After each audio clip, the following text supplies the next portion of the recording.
sapat ka, kaya mo, magaling ka. Pero ang layoff hindi merit-based decision. It's a structural decision. Parang pag tinanggal yung isang department, no, hindi dahil bobo yung mga tao doon, hindi yun. Dahil pinag-decide ng management na hindi na nila kailangan yung function na yun. Okay?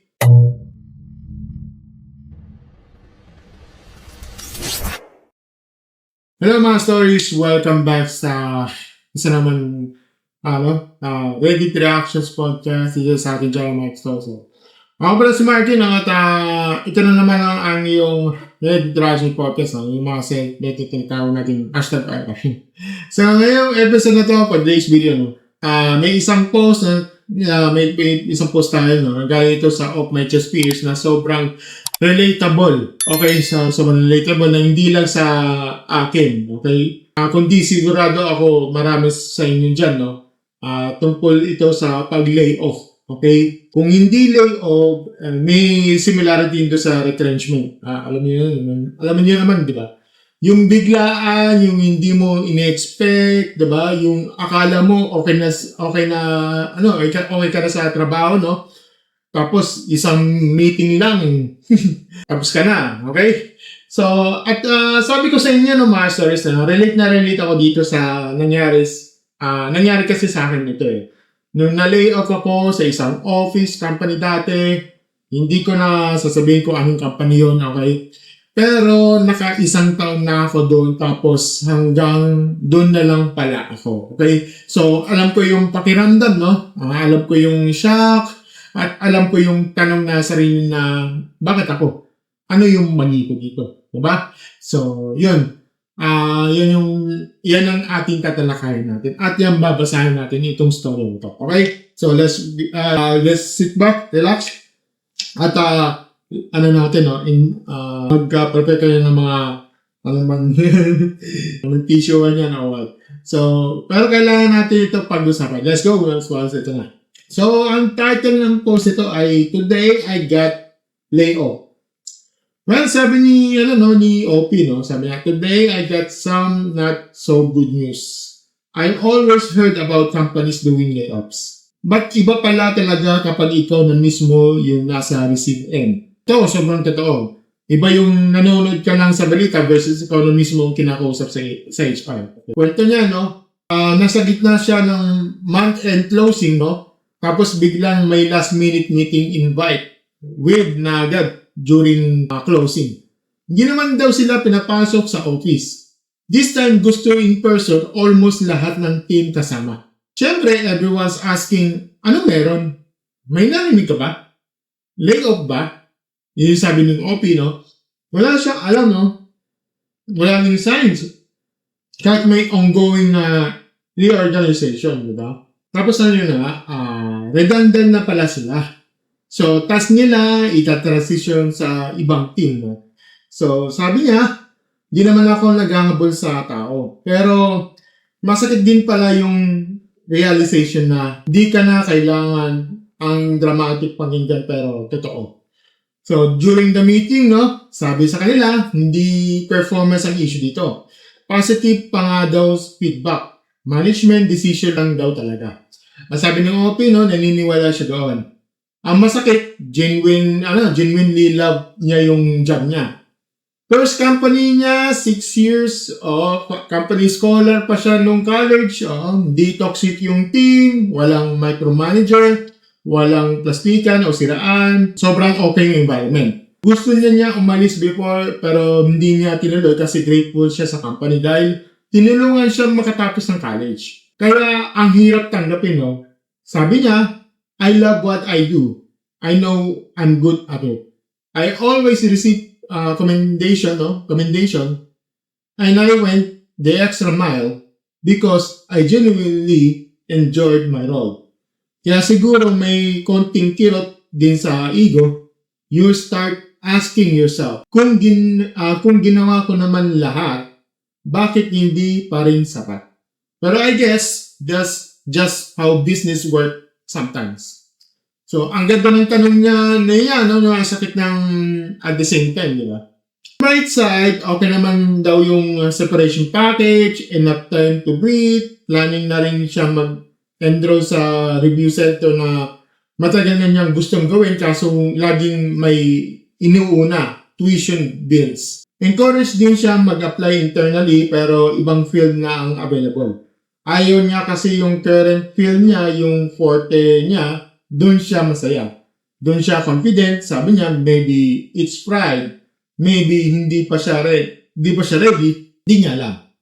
Tapos ito yung part na tumama talaga sa akin, mga stars. Sabi ni OP, these past few weeks, nagpipray siya for the sign, whether to stay sa company or hindi. Dahil come 2026, sobrang laki ng expenses nila. Iniisip niya mag-resign for the higher salary. Pero every time, naiisip niya kung gaano niya kamahal yung trabaho, yung team, yung company.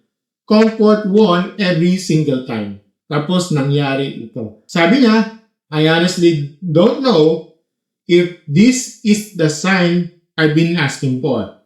I don't know if this is where the Lord is leading me. But somehow, after all the crying, after the shock, after trying to process everything, I also felt this strange sense of peace. Lord, ikaw na po bahala. So, okay mga stories, no? Di na tayo sa meat ng episode na to. Reactions on my opinions ko dito. Pero sa lahat mga stories, no? Ito sa sitwasyon ni OP, no? Relate talaga ako dito. Kasi gaya ng sinabi ko kanina, no, nangyari rin sa akin to. Na-lay off din ako at naka isang taon pa lang ako sa company na yun, tapos biglang ganun. So, hindi man ganun katagal compared sa amin na 6 na taon na ni OP, no? Pero pareho yung pakiramdam, okay? Yung uncertainty, yung ano na gagawin ko. Yung pagtatanong sa sarili ko, may mali ka ba? Okay? Pero ito yung gusto kong sabihin sa open sa lahat ng mga experience nito. Di ikaw ang may kasalanan. At ito yung kailangan natin internalize. Okay? Sa mundo ng business, ang layoff ay hindi personal attack. Hindi personal attack sa iyo. Okay? It's as a business decision. Redundancy, reorganization, cost cutting, outsourcing, gano'n. Diba? Kahit gaano pagdadaling, kahit ano bang masikap, masinop, gano'n, kahit perfect ang performance reviews mo, kapag nag-decide ng management na i-restructure, wala kang control doon. Zero yun. Okay? At dito ko gusto i-address na isang bagay na nabanggit ni OP. Kung ginawa mo naman lahat, bakit hindi ka pa rin sapat? Para sa iyo, OP, hindi question of sapat yan, okay? Sapat ka, kaya mo, magaling ka. Pero, ang layoff hindi merit-based decision. It's a structural decision. Parang pag tinanggal yung isang department, hindi dahil bobo yung mga tao doon, hindi yun. Dahil pinag-decide ng management na hindi na nila kailangan yung function na yun. Okay? So, iba na yun. Huwag mong i-equate yung worth mo sa decision na hindi naman ikaw ang gumawa. Okay? Yun yung kasi iniisip ko yun mga stories. Yung parang, yung about sa pag yung parang hindi na kailangan yung function na yun. Kasi meron kasing kasi nag-i-evolve yung technology. To be honest, mga stories, to be honest. Kasi nangyari din sa akin yan. Halimbawa, pag gagawa ng, for example, isang, yung call center, ilamak ng AI ngayon. Siyempre, yan. Parang, yung call center, siya na yung AI na. Yung parang outsourcing yun, AI na gumagawa. Siya na nagbibigay ng explanation. Diba? That's why yung mayroong iba dyan na ginagawa, cost-cutting, ganito, parang pinapalitan tayo. Basta pero yun kasi magiging reality in the future, diba? So, yun. Kaya, talagang kaya, yun nga naman Sa pangalawa, yung topic ng loyalty, Dito ako medyo maging straight to the point, straight to the point dito, mga stores. Brace yourself, okay? Tampal company loyalty is a myth. Okay? Company loyalty is a myth. Kaya pinagsisisihan ko yung bakit ko sa tagal-tagal ng yung mga tagal-tagal ng 11 years pa. Yung first job ko pa, yung prestigyosong itong company na yan. Sa tagal-tagal ng 11 years, ito na yung bibigay sa akin. At least, sabihin natin, at least may loyalty is a traditional sense of magiging loyal ako sa company. Kasi grateful ako. Hindi ko sinasabing, hindi ko sinasabing huwag kang maging grateful, okay? Hindi ko sinasabing huwag kang mag-perform ng maayos. Ang sinasabi ko dito, huwag mong ipagpalit sa future mo para sa utang na loob. Okay? Diyan ako nagsisi. Kasi ito yung reality. Okay? Ito ang reality. Ang company, kahit gaano kanila kamahal, kahit gaano kagagaling, kapag dumating na port na mas mura o mas efficient ng alternative sa iyo, papalitan kanila. Papalit nila. Yan ang yan yung hindi ko na-sink in noon pa lang. Ibang din ako. Dapat noon pa lang na ako parang kasi just admit and just prove myself. Kaya sisisi ako, kaya yung mga minsan hindi na ulit yung SS ko, ganito ganyan. Yung pala yun, medyo ay nako. Yes, ito yung reality. Ang company, talaga papalitan kanila. Yan ang business di ba? Walang feelings ng spreadsheet, walang feelings ng spreadsheet Walang emotion ng profit margin So, ito, ako dito sa commenter, ito yung commenter, ako dito, maraming beses na din akong natanggal ng hirap maging loyal. Yung isa 7 years, yung isa 5 years. Kahit gaano ka ka-loyal o gaano mo kamahalang trabaho, masasabi mong hindi pala sapat. At ako, 11 years, unang ko. At saka sasabi niyo dito, may commitment to them is only as much as they will commit to me. Why try if they can dump me anytime anyway? Alam niyo mga sir, may point naman si Precious Pero hindi rin tayo pwedeng pumunta sa stream na wala na tayong effort sa trabaho. Ang trabaho ang tamang mindset dito, be excellent at your work. Okay? Pero wag kang maging martyr para sa company. Okay? Do great work for yourself, for your career, for your growth. Hindi lang para sa company. Kasi ang company, replacement ka lang nila. Harsh, pero medyo harsh. Medyo real talk. Pero yung totoo. Real talk yun. Diba? Yung 6 years na OP. Well, malit lang yan. Malit lang yan. But for ako nga, 11 years. Siyempre, wala akong blanco yung pag-iisip ko noon. Diba? At I'm just realized na in the past 25 years, ito na nangyari, this is a true reality. Di ba? Maganda. Sabihin natin, yung 6 years sa'yo, maganda yung resume. Yung skills niya, dala-dala niya kahit saan. Yung company, ang nawalan, hindi siya. Okay? Pangatlo yung sign na hinahanap ni OP. So, sabi ni OP, nagpa-pray siya for the sign na mag-resign ba siya o hindi. Tapos, ito yung nangyari. Nilay off siya. Ngayon, ito yung to be honest take ko As a technical person, I think minsan ginagawa rin natin yung mga sitwasyon na sign from God, Parang mas madali tanggapin. And honestly, walang masama doon. Okay, walang masama doon. Kung yan ang coping mechanism mo na yan, ang pagbibigay sa iyo ng peace, okay, then okay yan. Hindi ko ginajudge yan, okay? Pero in the logical standpoint na yan, ito ang reality. Alam mo na ang kasi ang sagot. Okay? Sabi mo mismo, kailangan mo na mas mataas na sahod. Alam mo, noong 2025 pa, kailangan mo nang umalis. Pero hindi mo magawa kasi comfortable ka na. Ayaw mong lumabas sa comfort zone. Kaya nagpa-pray for aside kasi deep inside, kailangan mo ng external push. Diba? At yun ang nangyari. Na-push ka. Di ko sinasabi hindi gawa ng Diyos yun Hindi ko sinasabi yun. Hindi ko sinasabi na hindi gawa ng Diyos yun. Baka nga yun na yung sign. Okay?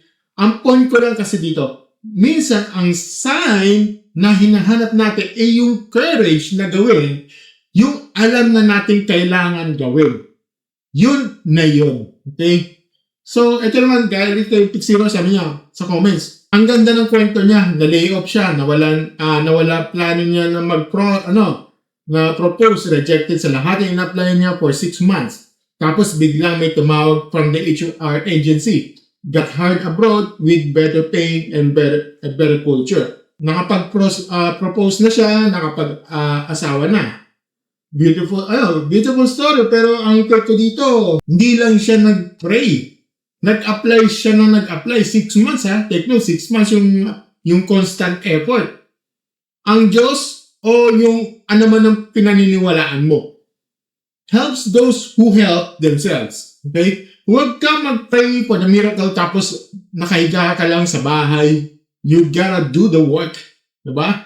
Pangapa, yung separation package at SSS unemployed benefit. Well, maganda to, Master. Maganda to. Practical advice from the comments, no?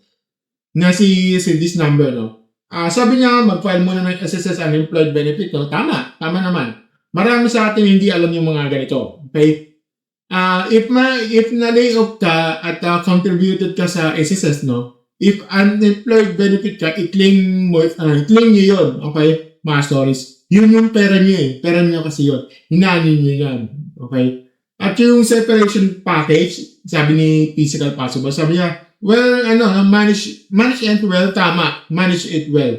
Tama, huwag mong ubusin agad budget mo. Calculate mo ilang buwan ka kakain with that money. Okay? Huwag kang bumili ng mga hindi kailangan out of emotional spending. Maraming na-layoff sa nag-go through shopping and travel tapos pagbalik wala ng pera, wala ng trabaho. Huwag ganun. Okay? Pangilima, yung pagiging redundant ito yung pinakamasakit na word na pwede mong marinig sa corporate world. Redundant. Hindi man siya terminated for cause, pero ang dating sa'yo parang sinasabi sa'yo na hindi ka na kailangan.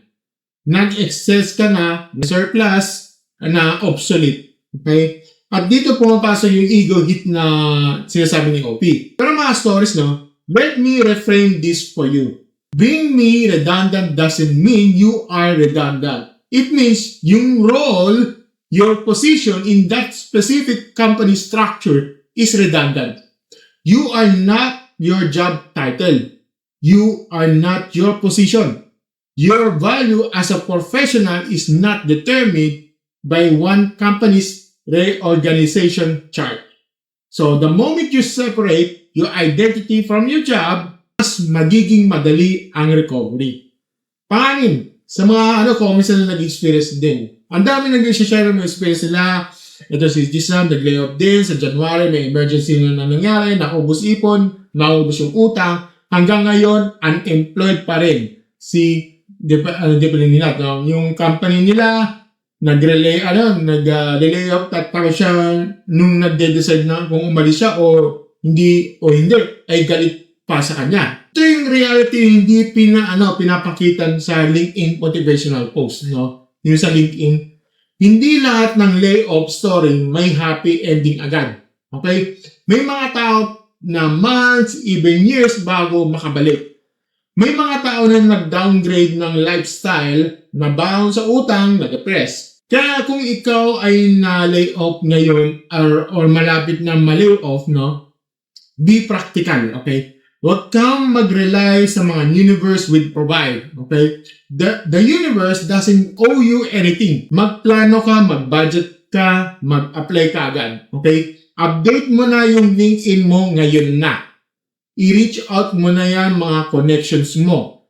At kung kailangan mong umiyak ka. Walang mali doon, okay? Yung OP umiyak sa HR, normal yun. Okay? 6 years sa isang company, parang pamilya na yun sa'yo. Masakit. It's not to grieve. Pero after the crying, tumayo ka at kumilos. So, masters, ito yung masasabi ko dito, no? Ang layoff ay isa sa pinaka-humbling experience na pwede mangyari sa karir mo. Parang sinasabi mo sa'yo ng universe, uy, akala mo ba may kontrol ka? Wala. At totoo naman, masters, Wala tayong control sa decisions ng ibang tao, sa direction ng company, sa economy, sa control natin, di ba? Kung paano tayo magre-react, kung paano tayo mag-a-adapt, okay? Kung paano tayo babangon. Para Sir Open, no, salamat sa pag-share ng story mo, no. Hindi ka nag-iisa, okay? Marami sa atin ang dumaan dyan. Ako, dumaan dyan. Mga stories natin, dumaan dyan. No? At ang mga ganda ng story mo, you only have the right mindset. Diba? May separation package ka. Okay. May plan ka mag-review center.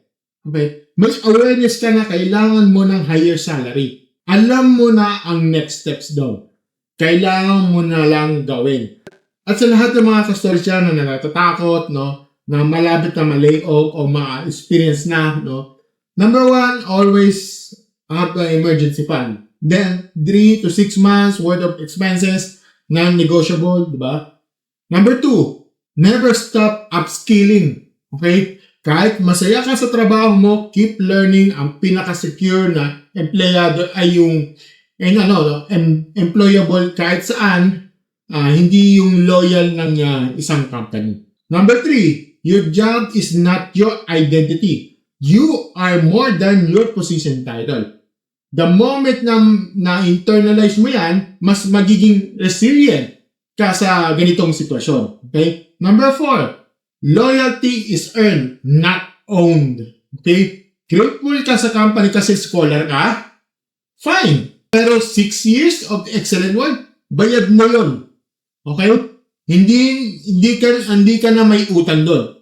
Ang relationship ng company at empleyado ay transactional and score. Accept that. Okay? Number 5, it's okay to not be okay. Okay? Pero it's not okay to stay not okay. Grieve, then move. So, yun mga stories doon. That is for today's Reddit Reactions podcast, no? Kung may kakilala kayo mga layoff recently, i-share mo sa kanila sa episode na to. No? Sabihin nyo hindi sila nag-iisa. Okay? At kung kayo mismo ang sitwasyon niyan, ngayon, no, laban lang. Okay? Laban lang. Darating din ang next chapter. Basta huwag kang titigil sa paggalaw. Okay? If you enjoyed this episode, no, smash the like button, subscribe sa aking channel, and hit the notification bell para sa lagi kong update sa mga bagong episodes natin. Okay? Comment nyo rin sa baba sa mga experience niyo. Layoff stories, advice, encouragement para magkakaisa-isa tayo bilang mga kasama. Okay? O pala sa mga so also remember, ang buhay parang Reddit. Ang mga posts, ang mga masakit basahin pero palaging may thread. Okay? As always, mga stories. Thank you and have a good never stories. Bye!